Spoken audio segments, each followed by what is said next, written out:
Hello student, today I am teaching you social science for class 8 and this is your chapter, the government and economic development. So in this chapter, this is your last chapter of your book 7 and I already covered many topics like role of government, the planning commission, agriculture, the missionism, main streams of Indian economy, research.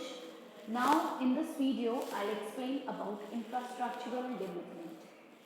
So the team infrastructure refers to an enabled framework, a web network of roads, railways, port, industries, both in public and private sectors and social welfare etc.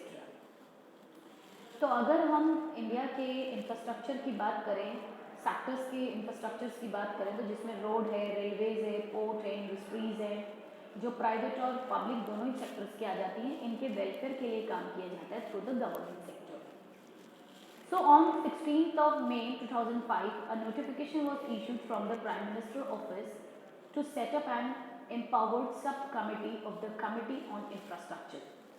तो 2005 में prime minister's के थ्रू एक committee बनाई गई जो infrastructure provide करे.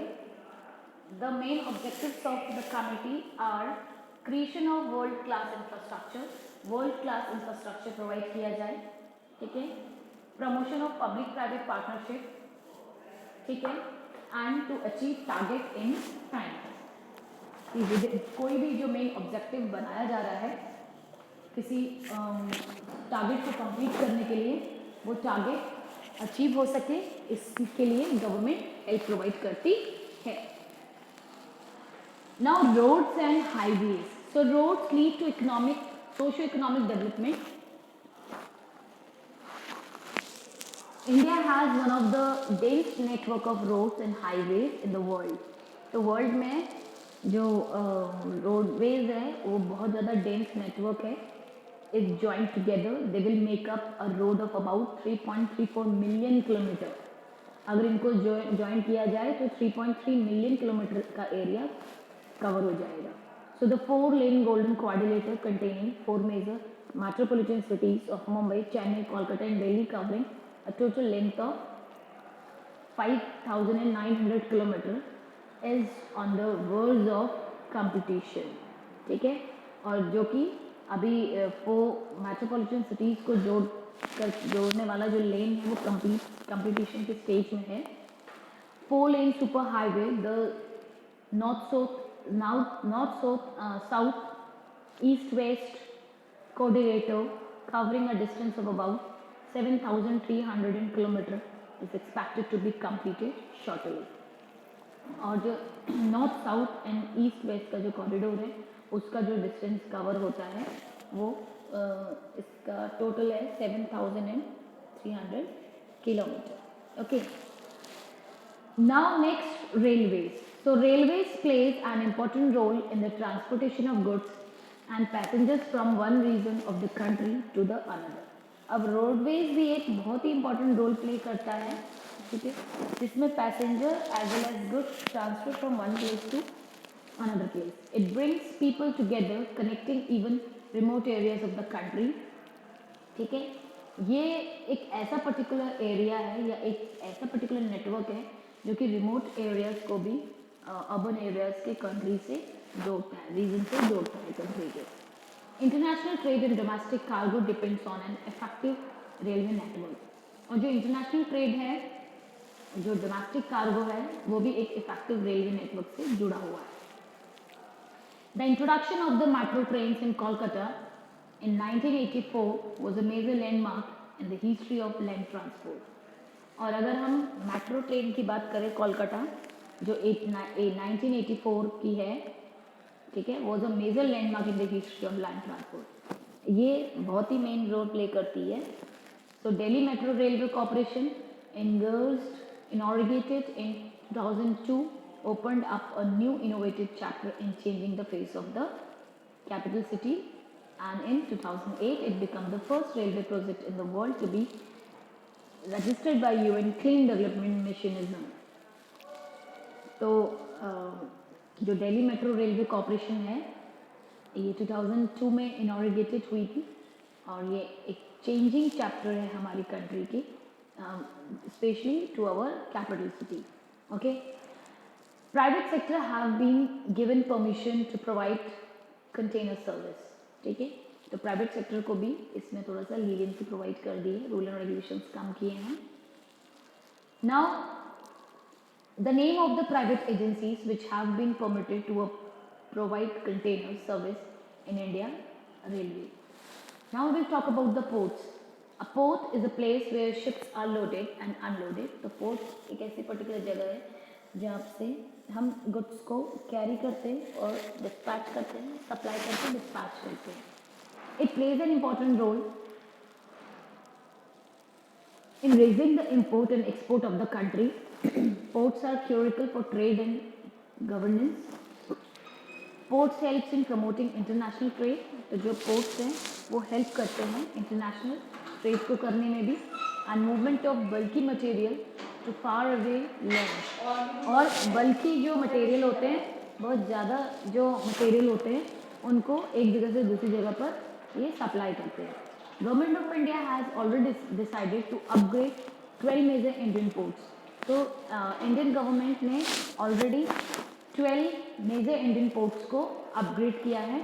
Port are now being open to private participation. The ministry of shipping control and maintenance the sea ports of India.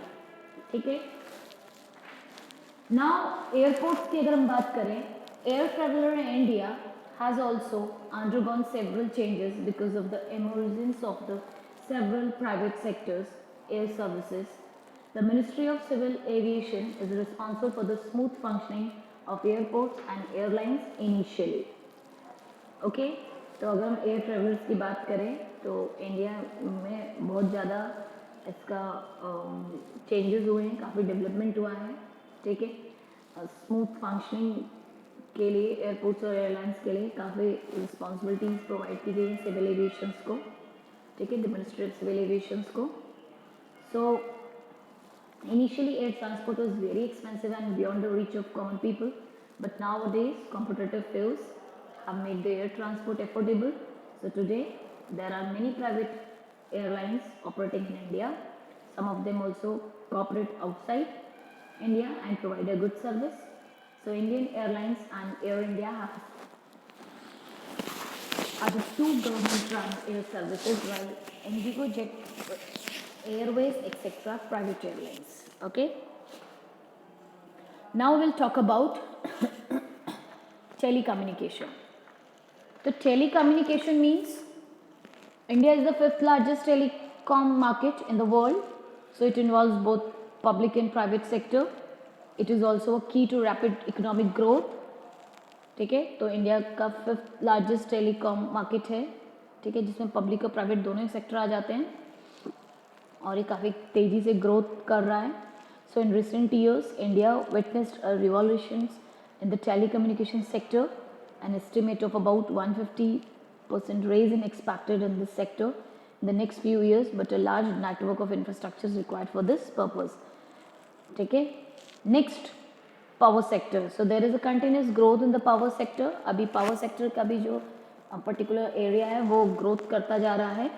The Hindustan Times reveals the planned growth of power sector. Though several power projects have been launched in private sector, still we are in need of more generation of power. तो अभी भी हमें और इसको improve करने का ज़रूरत है. The Tehri Dam project, Uttarakhand, one of the largest hydroelectricity power project in the world, has been designed to generate 22,000 megawatt of electricity and to provide irrigation to 2,70,000 hectares of the land. तो Tehri dam जो project Uttarakhand में है, hydro electricity के द्वारा electricity generate की जाती है. तो ये डिज़ाइन किया गया है 2000 मेगावाट इलेक्ट्रिसिटी जनरेट करने के लिए, जैसे 2,70,000 पर्टिकुलर लैंड हेक्टर एरिया को इरिगेट भी किया जाता है. So other large multipurpose hydro projects are the Narmada dam project and the Sardar Sarovar project. A huge investment is required for transmissions as well as distribution of power across the nation. Now, development in social sector. So, Government of India has also planned an important role in providing social infrastructure to the people. तो Indian government ने बहुत ही important role play किया है ताकि जो particular sectors हैं, particular peoples हैं, उनको इंफ्रास्ट्रक्चर प्रोवाइड किया जाए. Immediately after independence, India faced many problems such as poverty, growth, population, health, etc. So due to high population growth rate, infrastructure provided by the government invariably falls short of demand.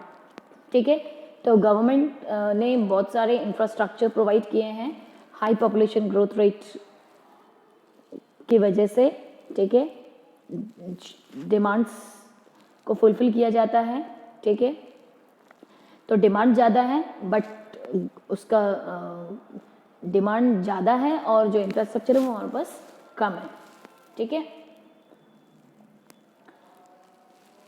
then the total sanitation campaign and management of water supply in rural areas. Okay, so the few remaining topics of this chapter I'll cover in my next video. Thank you and have a nice day.